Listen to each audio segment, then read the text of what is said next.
Hola amigos y amigas, 25ª entrega de Contra Toda Esperanza de Armando Valladares. Estás escuchando una lectura dramatizada en la voz de Yamil Cuellar. Voy a retomar la lectura en el mismo punto en que la dejé. Valladares, como muchísimos otros, ya se encuentran en la prisión de Boniato. Esto es una cárcel que existe todavía. Todas estas prisiones que aquí se mencionan todavía albergan a muchísimos presos políticos, jovencitos todos, en fin. Hay más de 800 metidos, pudriéndose en esas cárceles.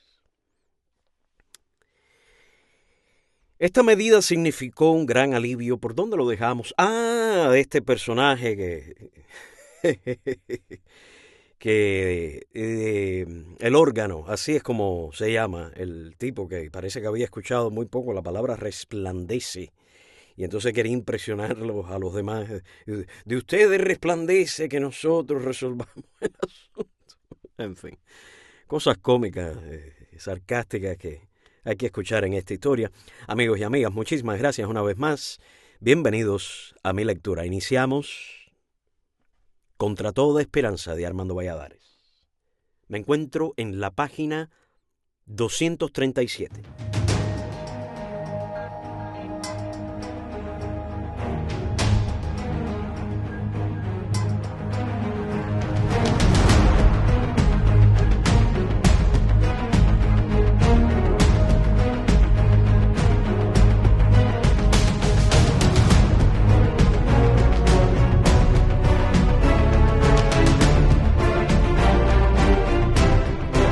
La información que podíamos obtener era muy escasa. La ventana de los servicios estaba clausurada con unas tablas clavadas al marco. Por una pequeña ranura atisbé hacia el patio y con gran alegría descubrí a un preso amigo de mi futuro suegro. Y también mío, Jesús, que allá abajo paseaba tomando un poco de sol. El guardia, cuando abría una celda, generalmente lo hacía en la confianza de que todas las ventanas estaban clausuradas. Cerraba la reja principal y nos dejaba en el pasillo, lo cual me permitió llamar a Jesús cuando lo vi acercarse y calculé que estaba debajo de la ventana. La primera vez no atinó a comprender quién lo llamaba ni de dónde partía la voz. La segunda sí. Jesús era muy ágil y muy dinámico y con disposición a la ayuda. Le dije lo que necesitaba y la manera de hacérmelo llegar. Al día siguiente deshilaché una de las frazadas que se usaban para limpiar el suelo y fabriqué un hilo con una bolita de jabón en la punta para que le diera peso. Entre varios movimos un poco la tabla de la ventana. Otros vigilaban para evitar que el guardia pudiera sorprendernos. Jesús esperaba abajo. Ató el paquetico con lo que le había pedido y lo subí con prisa. Para mí aquello era un tesoro. Un repuesto de bolígrafo, 2 pedazos de papel fino y una hebra de hilo fuerte. De haber sido descubierto en aquel acto, Jesús hubiera recibido una golpiza y un largo confinamiento en las celdas de castigo. Había en él valor personal. Era un hombre entrado en años, pero aventajaba a muchos jóvenes en decisión. Al otro día le tiré una carta para Marta. Nuevamente había logrado romper la incomunicación. Y en verdad me sentía satisfecho. Solamente una sección de las celdas estaba ocupada por nosotros en aquel pabellón. Las del frente permanecían vacías y con unas cortinas de sacos de yute improvisadas por la guarnición para que no pudiéramos mirar hacia afuera, pues era el primer edificio y daba a las dependencias de la dirección. Enrique Cepero ideó un plan de fuga.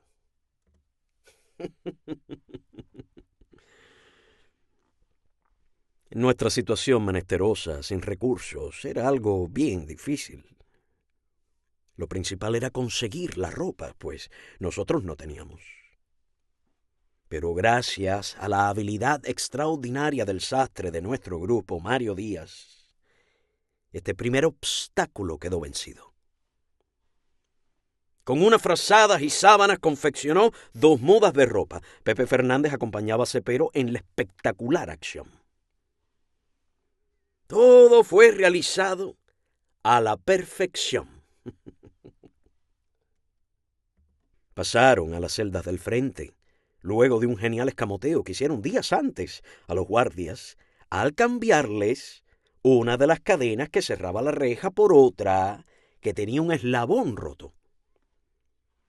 Bajaron por donde habían cortado los barrotes, pero no lograron alejarse mucho, pues fueron sorprendidos por la guarnición y llevados a las celdas de castigo. Tiempo después, Cepero intentaría otra vez escapar de la cárcel de Guanajay, vestido con un uniforme militar que él mismo confeccionó. Pero a unos cortos metros de la salida fue reconocido por uno de los guardias y capturado. Una tarde, Jauto, el jefe de los comisarios políticos, me llamó para comunicarme que mi padre estaba preso, condenado a 20 años de prisión, y que si me vestía con el uniforme azul, me llevaría a verlo al campo de concentración de Manacas, en la provincia de Las Villas. Aquella noticia me consternó. Era algo que no había esperado jamás, pero le respondí que no me interesaba su ofrecimiento. No pensaba vestirme por ninguna razón, absolutamente por ninguna. Años después conocería lo sucedido con mi padre. Tenía un amigo llamado Roberto Herrera, que fue detenido por conspiración contra el Estado. Mi padre trasladaba a la familia de este desde la provincia de Las Villas hasta La Habana cuando Herrera estaba en la prisión de la Cabaña. Se portó con él como un hermano más que como un amigo. Pero Herrera se fue a los planes de rehabilitación política y en un acto de colaboración y de cooperación con la policía política, denunció a mi padre diciendo que había conspirado con él en 1960. Mi padre, por esta causa, fue a la cárcel. Le afectó profundamente la traición del que creyó su amigo. Muchísimo me preocupó la noticia de su encarcelamiento. Nuevos sufrimientos se añadía a mi existencia, quizá el más preocupante de todos, porque significaba necesidades, miseria y el acoso para mi familia.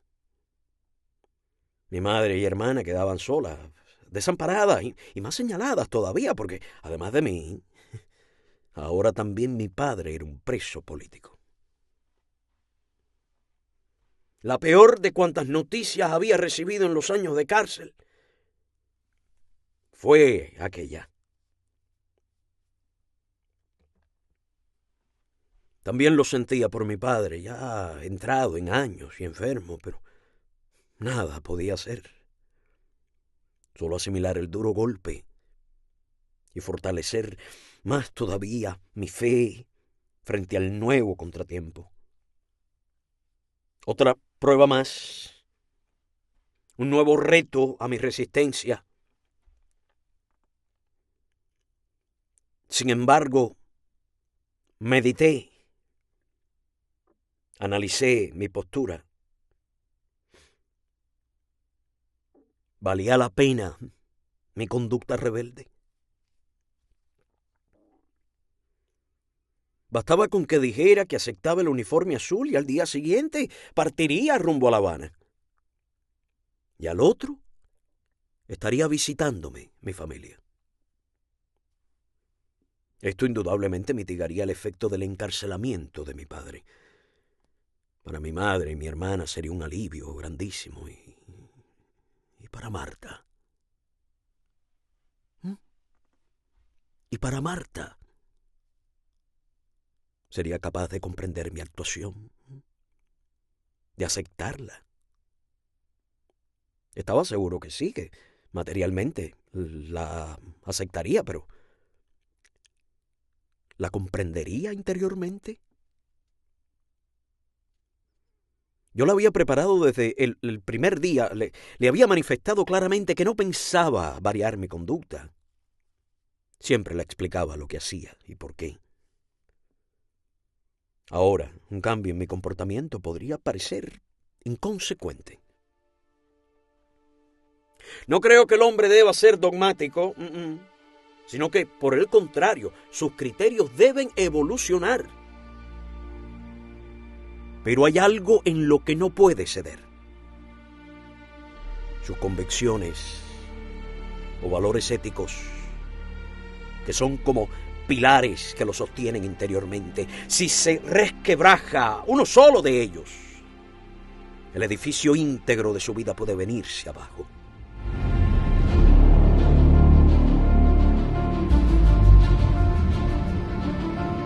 Yo sentía cuando analizaba mi proceder que de cambiar como querían mis carceleros, mis estructuras internas peligraban. Dudaba, pero entonces acudía a Dios y de Él sí que nunca dudé. Y encontraba nuevamente el camino y mis análisis se hacían diáfanos y reiniciaba la marcha con una nueva provisión de fe y esperanza.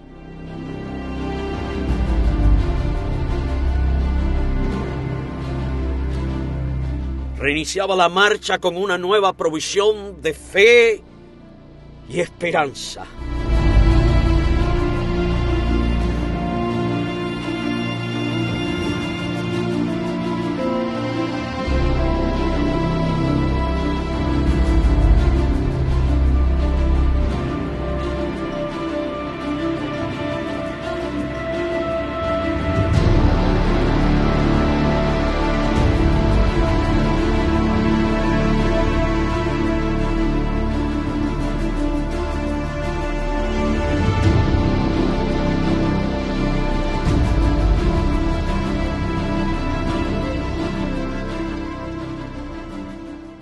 Los grupos que rechazamos el uniforme azul fuimos dispersados por todas las prisiones y campos de concentración del país.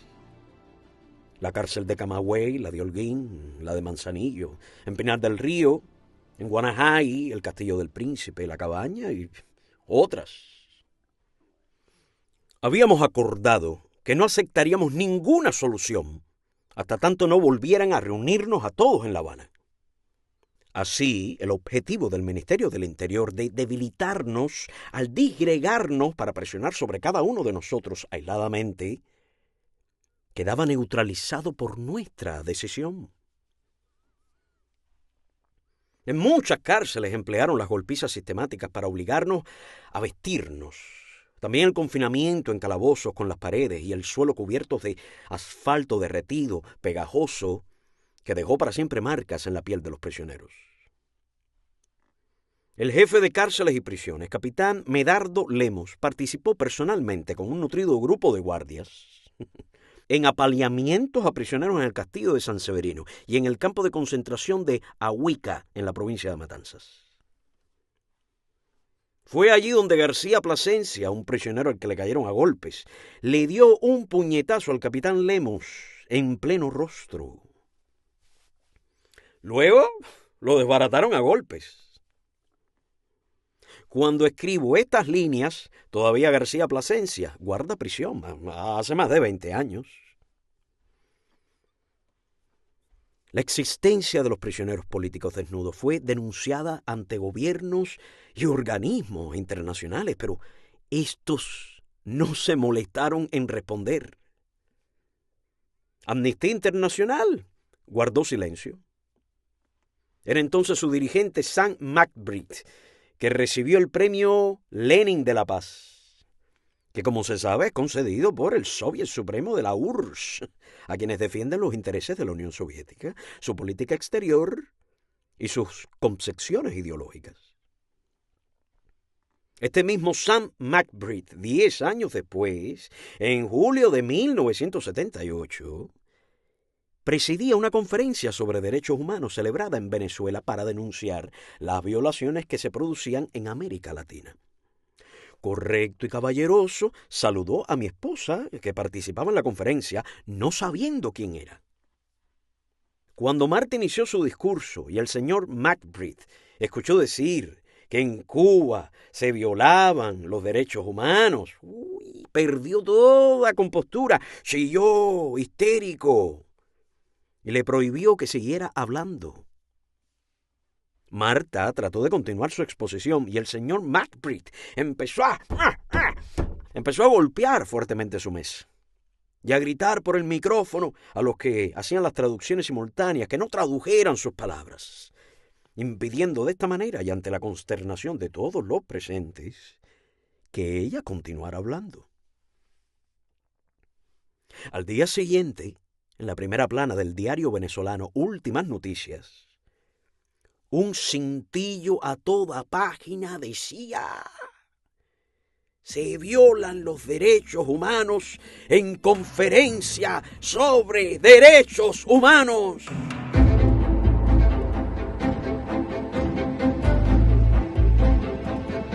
El resto de la prensa también comentaba con duras críticas el incidente. El señor McBride no quería escuchar nada acerca de la violación de los derechos humanos en Cuba.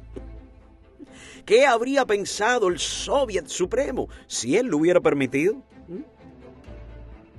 Quizá le hubiesen retirado la medalla Lenin de la Paz y sus comparecencias por Radio Moscú.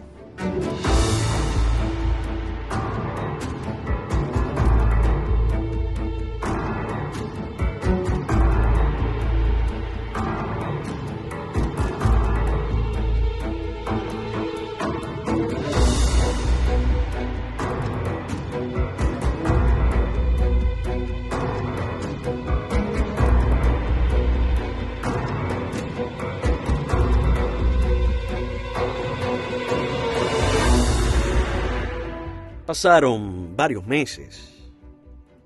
El gobierno de Castro se convenció de que nuestra posición, luego de que se marcharon los que no estaban convencidos del todo en cuanto a sostenerla, se había consolidado. Cierto que el resultado había sido favorable para el régimen. La mayoría había aceptado el uniforme azul. Fue entonces cuando nos llamaron y partimos otra vez, en los mismos carros jaulas, rumbo a La Habana. El ministerio había cursado la orden de que nos reconcentraran a todos en la prisión de La Cabaña. Momentos antes de partir de la prisión de Boniato, un soldado se nos acercó, miró receloso hacia los lados, y cuando se convenció de que no era escuchado por otros guardias, nos dijo en un susurro que iban a darnos lo que nosotros queríamos: el uniforme que habíamos tenido antes. El viaje de regreso a La Habana, aunque de más de 12 horas y harto de incomodidades, resultaba grato, pues significaba el regreso a la capital, a la información, a la cercanía de nuestros familiares que, aun cuando no podíamos ver, sentíamos muy próximos, al otro lado de la bahía habanera. En Camagüey se nos unió otro vehículo jaula con prisioneros desnudos procedentes de otra cárcel. Al llegar a la cabaña, entrando al rastrillo, nos dieron calzoncillos y una toalla. La mayoría ya estaba concentrada allí. Solo faltábamos nosotros y un grupo del campo de concentración San Ramón. El trato de los militares fue poco agresivo. El reencuentro con los viejos compañeros nos daba gran alegría. Nos ubicaron en la Galera 13 y anunciaron la visita del Ministerio del Interior, el comandante Sergio del Valle, uno de los hombres de confianza de Castro. Apenas entró, rodeado de media docena de guardaespaldas, empezó a hablar. Dijo que ya lo del uniforme había terminado, que volverían a dar el que nos habían quitado. Añadió que no se tomarían medidas contra el que no quisiera aceptarlo, que incluso se le darían los mismos derechos que a los vestidos. Pero a muchos aquellas palabras nos lucían falsas, hipócritas, engañosas. Nos preguntamos por qué, si ellos nos habían tenido durante más de un año sin ropa, golpeándonos, torturándonos, de pronto tenían tanto interés en que volviéramos a aceptar el uniforme que nos quitaron. Valía la pena analizar eso, estudiarlo. Además, había otras cuestiones que tratar. Por ejemplo, el régimen de visitas, correspondencia, asistencia médica, condiciones de vida, etc. Debíamos esperar antes de aceptar la ropa. Muchas cosas habían sucedido. Boitel era uno de los promotores de este planteamiento. Pero la mayoría se vistió y solo quedamos unos 250 esperando a ver cómo los comunistas desarrollaban su estrategia. Al principio, el mismo Ministerio del Interior había dicho que todos podíamos quedarnos juntos en la misma galera, los que aceptaran y los que no. Pero a los pocos días hubo una separación y los que estábamos sin ropa fuimos llevados a las galeras 12 y 13. Fijaron los días de visitas y autorizaron la confección de unas bermudas o shorts y la entrada de pulóveres blancos y sin cuello para acudir así al encuentro de nuestros parientes. Colocaron unos tabiques e hicieron 10 o 12 separaciones en la larga nave de visita, de modo que podíamos estar al lado de nuestros familiares. El encuentro con ellos fue de una alegría inmensa, inefable. Mi madre, mi hermana y Marta me contaron todo lo ocurrido en los últimos tiempos. Aquellas visitas luego de meses y meses sin vernos y la angustia de querer conocerlo todo en unos minutos producían una turbación enorme. Antes ya la había experimentado y por eso llevaba una lista, confeccionada con tranquilidad, de los asuntos que me interesaban prioritariamente. En aquellas visitas utilicé el doble forro que tienen los calzoncillos atléticos como bolsillo secreto. Luego se pondría de moda su uso para la entrada y salida clandestina de correspondencia. Entonces la vigilancia de las autoridades había disminuido. Nos permitían permanecer varias horas en el patio tomando sol. Y el trato de la guarnición se suavizó. Todo obedecía a una estrategia.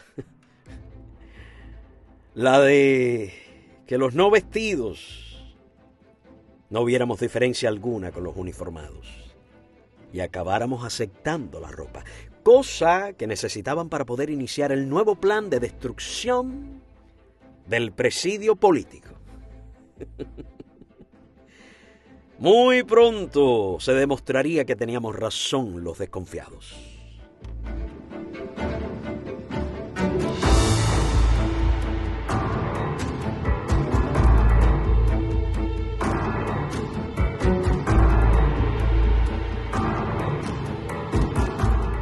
Iniciamos un nuevo capítulo físico del libro titulado Marta detenida, nuestra boda. Capítulo 38.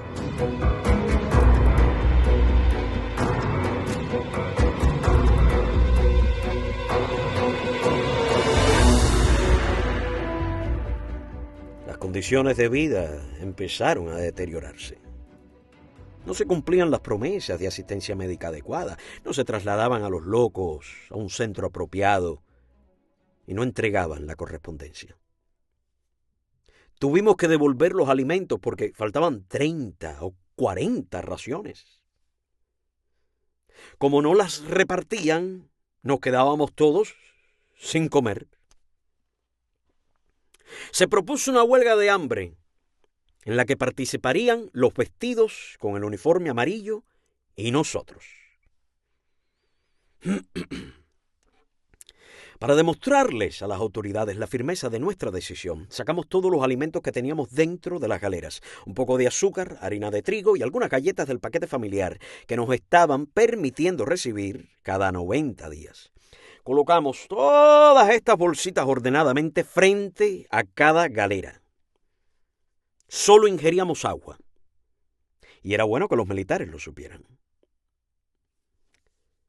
A pesar del recuerdo traumatizante de la última huelga de hambre general en la cárcel de Isla de Pinos, había la decisión de vencer en esta disposición mental, que es factor importantísimo en una huelga de hambre.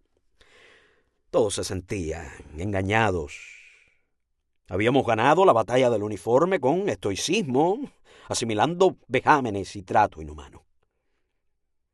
Nuestra resistencia los obligó a ceder, pero la desesperación, la falta de perspectivas de la mayoría, con enormes deseos de salir de aquella situación, hizo aceptar nuevamente el uniforme amarillo que habíamos usado desde siempre.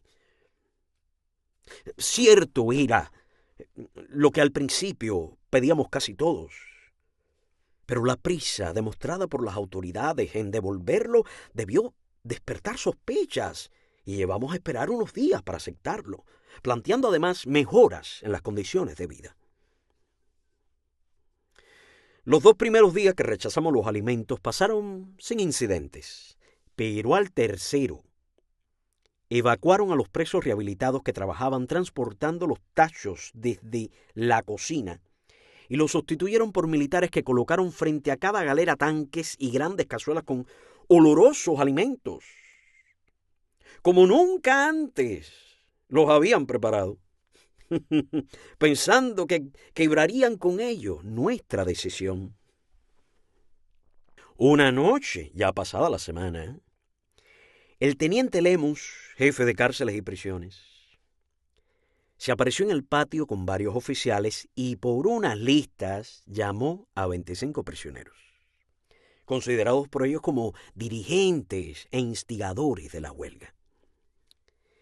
Los excomandantes revolucionarios Huber Matos, Eloy Gutiérrez Menoyo, César Páez, también llamaron a Bernardo Álvarez, los hermanos Bayolo, Lauro Blanco y otros. Yo formaba parte de ese grupo. Nos llevaron hasta el rastrillo. Huber Matos y yo fuimos los últimos en entrar. Todo parecía indicar que iban a sacarnos del patio. Pero hubo un cambio de orden y regresamos a la galera 18, la última de todas, vacía, aislada completamente. Y allí nos dejaron. Desde el siguiente día, una delegación de oficiales del Departamento de Cárceles y Prisiones comenzó a meterse en nuestra galera a discutir la situación, insistiendo en que no iban a conceder absolutamente ni una sola de nuestras demandas porque no aceptaban posiciones de fuerza. Nosotros pedíamos el cumplimiento de lo que habían prometido: asistencia médica, visitas mensuales, alimentos suficientes para todos, que nos sacaran al patio diariamente a tomar aire y sol. La dirección del penal creyó que separándonos del resto de los prisioneros podían desbaratar la huelga. Creían que éramos los que la dirigíamos y se equivocaban. Largas horas dedicaban los oficiales a discutir con Tony Lamas, con César Páez, con Huber Matos. Hacían todo lo posible por permanecer varias horas con nosotros con el fin de crear suspicacias en el resto de los prisioneros y fomentar celos y dividirnos. Pero a medida que transcurrían los días y nada conseguían, las autoridades empezaban a comprender que la determinación de continuar la huelga era inexorable y que ésta sería llevada hasta sus últimas consecuencias. Hubo anécdotas dignas de recordar, como lo sucedido con el doctor Mico Urrutia, un anciano frisando los 70 años. Su aspecto, luego de 3 semanas sin comer, era cadavérico como el de los supervivientes de los campos de concentración nazis. Fueron a plantearle que si deponía su actitud de inmediato, le darían la libertad. «Yo no abandono a mis compañeros mientras se encuentren en una situación difícil», les dijo. Ni uno solo de los enfermos, y los había graves, desistieron de la huelga. Aldo Cabrera había tenido 2 infartos. A Fernández Gámez se le cubrió el cuerpo de unas costras escamosas. Luis Lara no retenía el agua en el estómago, vomitaba todo el tiempo. Como él, había algunos más para quienes la huelga de hambre se convertía en una doble tortura.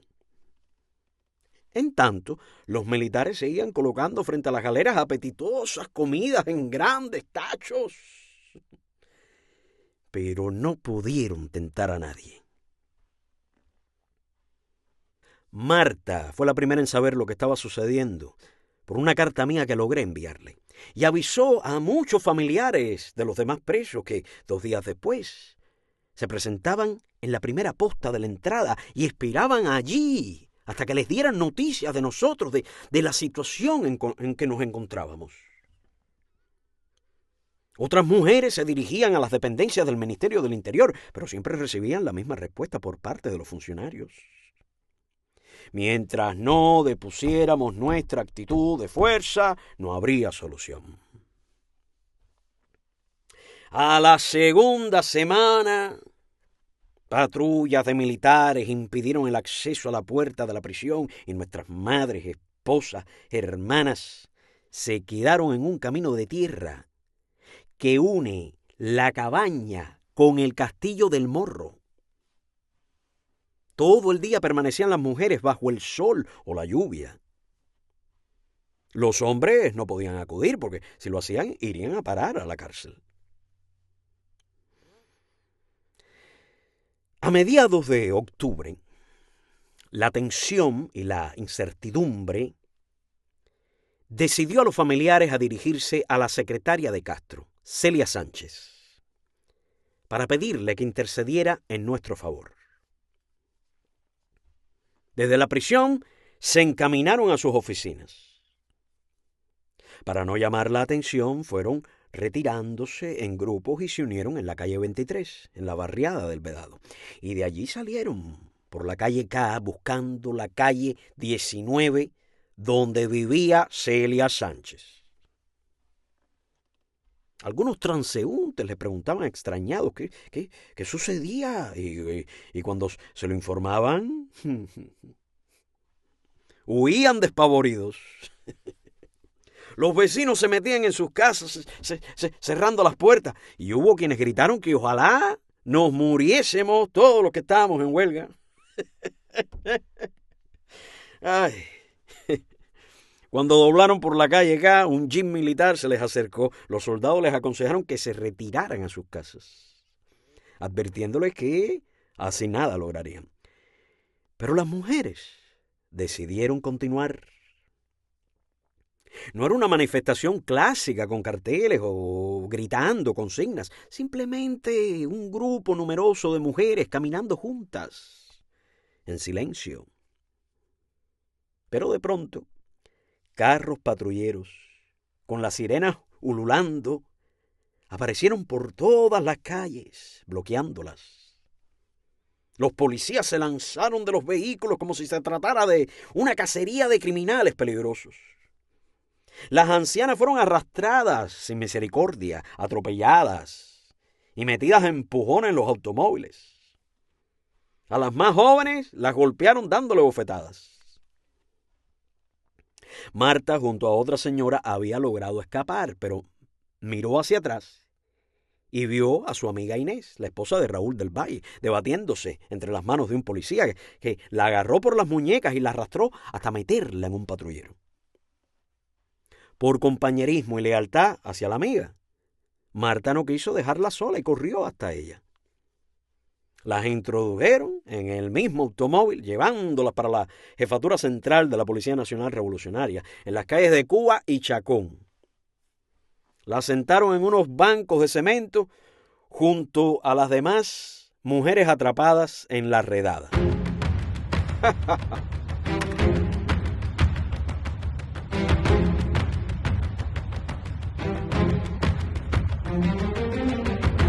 No había cámara, un paréntesis que hago para beber un poco de agua, perdón. No había cámaras en esa época, pero si te buscas a las damas de blanco, videos de las damas de blanco tratando de llegar a una iglesia para rezar por sus presos políticos, ay, vas a ver el mismo modus operandi.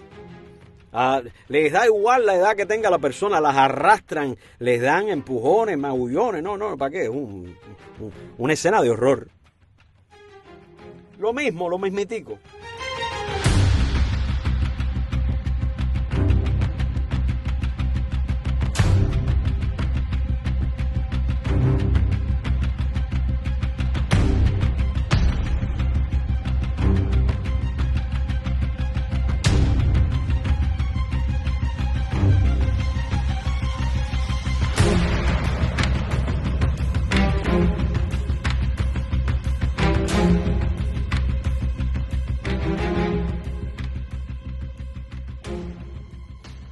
Apareció el jefe de los carros patrulleros, capitán Justo Hernández, el mismo que siendo director de la cabaña, amenazó a Marta con encarcelarla. Estaba histérico, chillaba y daba gritos diciendo que eran todas agentes de la CIA. Llegaron otros patrulleros de la policía política para llevarlas a la dependencia principal de la misma, a la antigua Villa Maristas, la Lubianca cubana. Inés, que conocía la ojeriza que contra Marta tenía el capitán Hernández, trató de ocultarla colocándose frente a ella, mas cuando jalaron a Inés para meterla en los carros, aquel la descubrió. Miren quién cayó en el jamo. Ahora sí vas a pudrirte en la cárcel. En la sede de la policía política fueron despojadas de todo lo que llevaban. A Marta le quitaron hasta los espejuelos, a pesar de que les dijo que no veía sin ellos. Aquí no le harán falta, no hay nada que ver. Las pasaron una a una a un saloncito y varias mujeres policías las desnudaron completamente. Terminado el registro humillante, las llevaron al archivo para fotografiarlas y ficharlas. Luego las separaron y metieron en celdas diferentes. Un teniente fue a buscar a Marta y la condujo a una de las tantas oficinas de aquel laberinto. Allí la esperaba, sentado detrás de un buró, un oficial mestizo de unos 50 años que comenzó a interrogarla. Quería saber quién había organizado la manifestación a casa de Celia Sánchez y por qué lo habían hecho.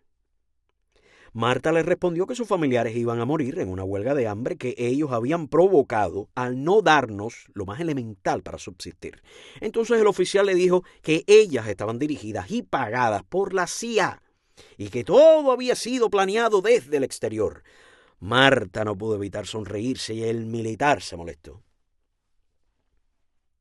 Luego le preguntó si ella no nos había propuesto a su padre y a mí que pasáramos al plan de rehabilitación, pues era la solución ideal, ya que la revolución humana y justa daba la oportunidad de reintegrarse a la sociedad socialista a aquellos que quisieron destruirla.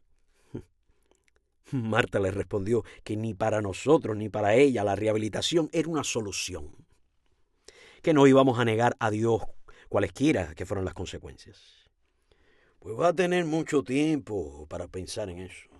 Fueron las últimas palabras del oficial. Y Marta creyó que pasaría largos años en la cárcel. La devolvieron a su celda, donde solo una vez la puerta se abrió para entrarle un plato con el rancho. Pero ella no probó ni un bocado. Volvieron a sacarla, no sabía qué tiempo había transcurrido, si era de noche o de día. Largos pasillos, subir y bajar escaleras. Otro oficial la esperaba, alto, joven. No la acusó de agente de la CIA, fue amable. Comenzó hablando de la guerra en Vietnam y de los niños que estaban matando allí, los norteamericanos, y que si ella era cristiana, como decía, debía estar indignada por esos crímenes monstruosos que cometían los yanquis. Marta le contestó que, según ellos, los norteamericanos eran los culpables de todos los males del mundo, que no se hablaba de los que mataban los comunistas del norte que invadían Vietnam del Sur, que en las guerras no morían los causantes de ellas porque estos estaban cómodamente sentados detrás de sus escritorios mientras morían los infelices. Luego el oficial le habló de las bondades de la revolución, que era capaz de ayudar a un contrarrevolucionario a integrarse a la sociedad. Llegó a decirle que con la revolución habían terminado las torturas a los presos. ¡Ay! Marta se echó a reír en su cara. Y él, con fingida ingenuidad, le dijo que no comprendía por qué se reía. Trató muy sutilmente de que Marta le dijera si la orientación de ir a la casa de Celia Sánchez había salido de la prisión. Quiso chantajearla, insinuándole que ellas cumplirían largas condenas en la cárcel si no confesaban.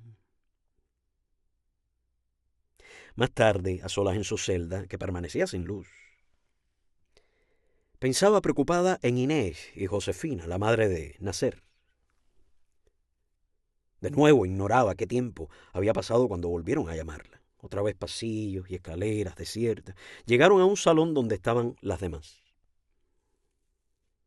Allí tuvieron que escuchar una larga exposición de amenazas y acusaciones hasta que finalmente les dijeron que por esta vez iban a pasar por alto lo que habían hecho. A Josefa, la madre de Marta, la llamó la policía política y le dijo que permaneciera en una esquina que ellos le señalaron y que no se moviera de allí. Ya muy de madrugada, les ordenaron a Marta y a Inés que caminaran hasta donde estaba Josefa. Se encontraron y abrazaron llorando. Al día siguiente terminó la huelga.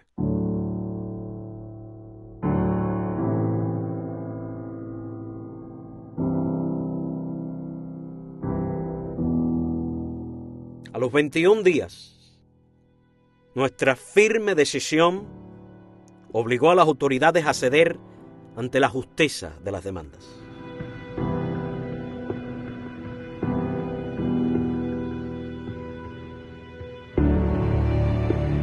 Abrieron las galeras y unos pocos, haciendo un esfuerzo tremendo, salimos al patio abrazándonos jubilosos.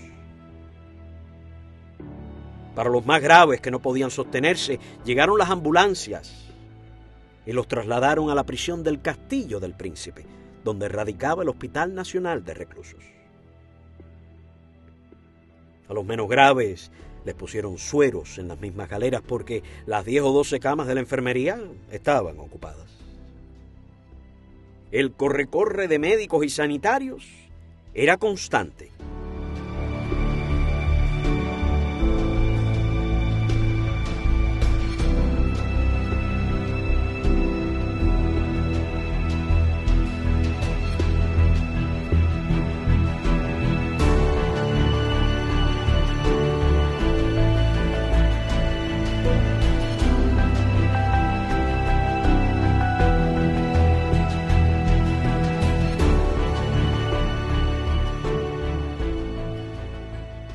Cuando Eloy y yo tratamos de regresar a nuestra galera, el director de la prisión, teniente Cosme, nos interceptó, acompañado por el jefe de cárceles y prisiones.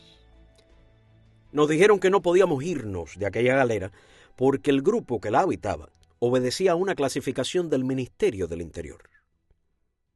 Evidentemente buscaban aislarnos. Durante los primeros días nos alimentaron con caldos y puré. Citaron a los familiares para la primera visita. Mi buen amigo, el doctor Otto García, un prisionero que trabajaba en la enfermería, me descubrió unas manchas oscuras que formaban como un collar sobre el pecho. Era pelagra, una enfermedad carencial. Los alimentos mejoraron y nos íbamos reponiendo. No obstante, la asistencia psiquiátrica que demandábamos para los locos no la proporcionaban.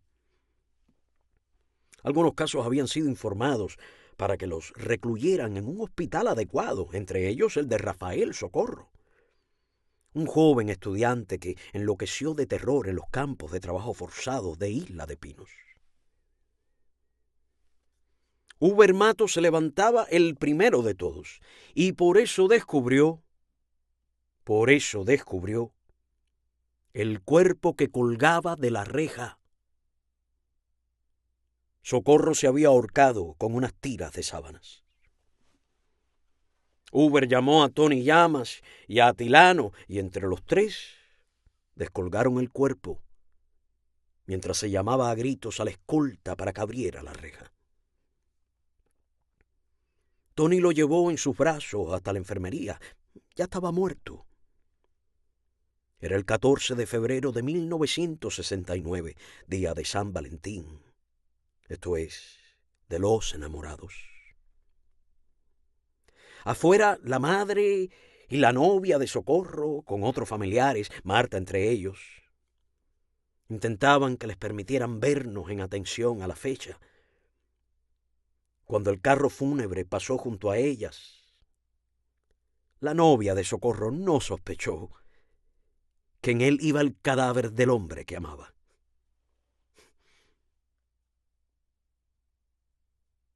Los meses que siguieron a la huelga fueron los más tranquilos de toda nuestra estancia en la prisión. Pero no era más que una tregua en la que los militares elaboraban nuevos planes para lo que constituía una obsesión perpetua en ellos: romper nuestra resistencia, hacernos claudicar, bajar la cabeza y decirle: sí, comisario, he estado equivocado, acepto la rehabilitación política porque el comunismo es el único sistema justo que puede dar felicidad a la humanidad. En otros sistemas políticos dictatoriales, el prisionero puede ser torturado durante los interrogatorios para arrancarle una confesión, incluso puede ser asesinado. Pero el hostigamiento en las prisiones de las dictaduras comunistas no tienen paralelo. Los horrores y la tortura comienzan desde el primer día del arresto y no terminan nunca, mientras el prisionero mantenga sus criterios, sus ideales, sus creencias. 20 años después, lo siguen machacando para obligarlo a claudicar. Lenin dijo que la moral comunista estaba subordinada a los intereses de la lucha de clases y que si era necesario arrastrarse por el lodo para lograr sus objetivos, un comunista no debía vacilar en hacerlo. Es decir, ellos no tienen ética. El fin justifica los medios, es la premisa marxista. Por esta razón, se sabían incapaces de resistir lo que nosotros resistíamos. Había en ellos un complejo de inferioridad ante nuestra capacidad para aguantar años y años, capacidad que ellos no podían comprender. ¿Qué los mantiene a ustedes?, preguntaron algunas veces.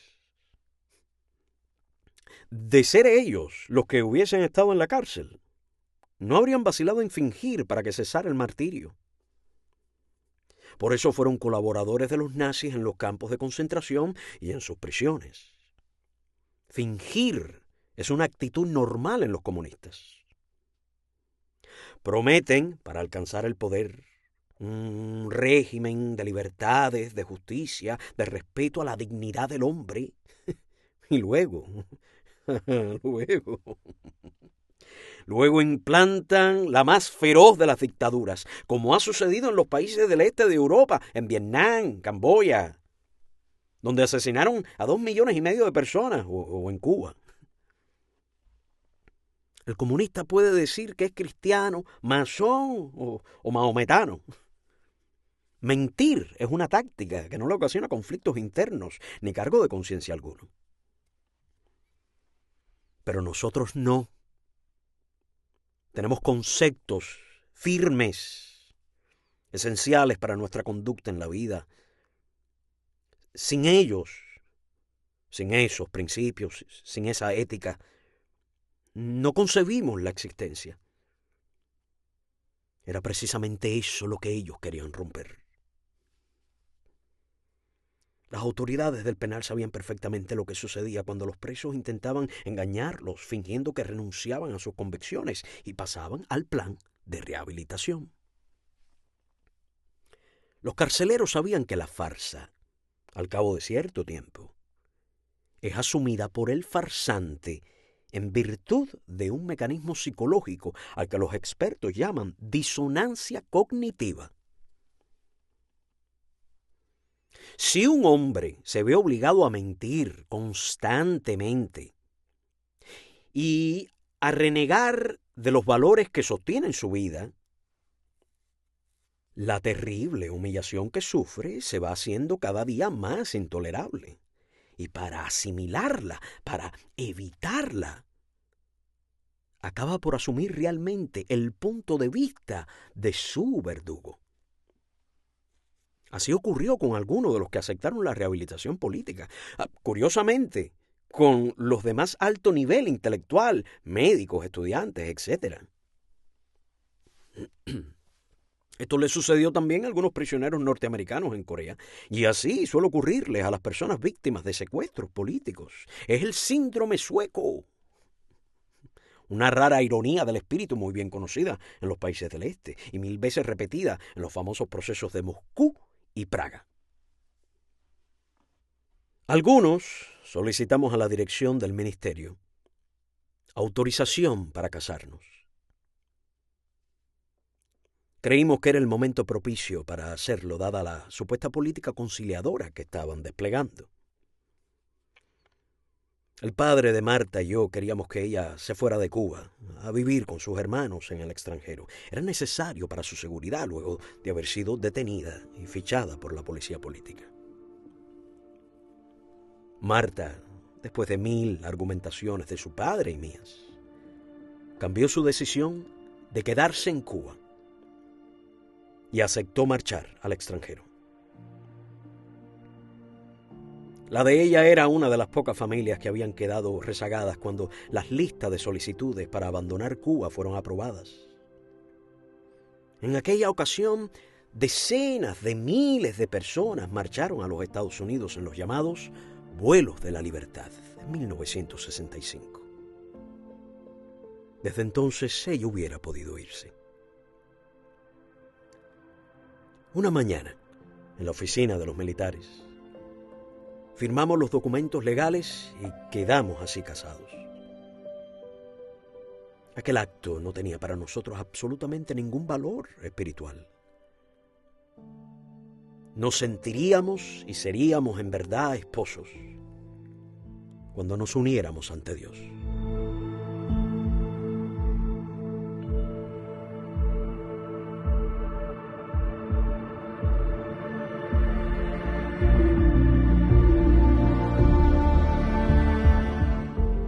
Como una especial concesión a las dos parejas que nos casamos, nos dieron 15 minutos en la nave de visitas, bajo la vigilancia de los escoltas. Pero cuando Marta saliera de Cuba, lo haría como mi esposa.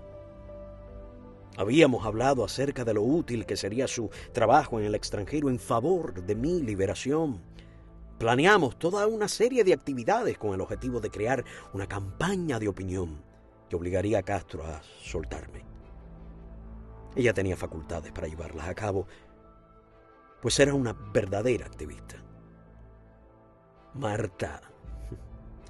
Marta respondió con creces a las esperanzas que deposité en ella.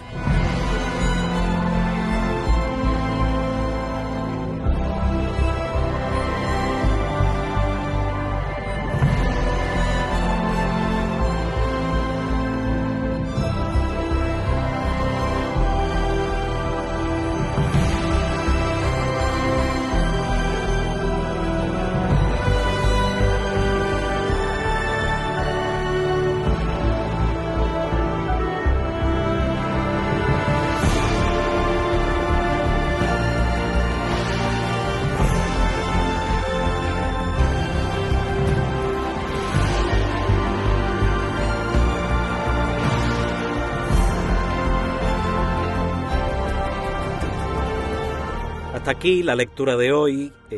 Mañana espero entregarles una lectura más de este testimonio estremecedor contado por un superviviente de las cárceles, del presidio político de Castro, Armando Valladares. Testimonio que cumple 40 años de su publicación. Muchísimas gracias por acompañarme hasta este punto de la lectura. Pasen todos un feliz, hermoso día, aunque sea de noche.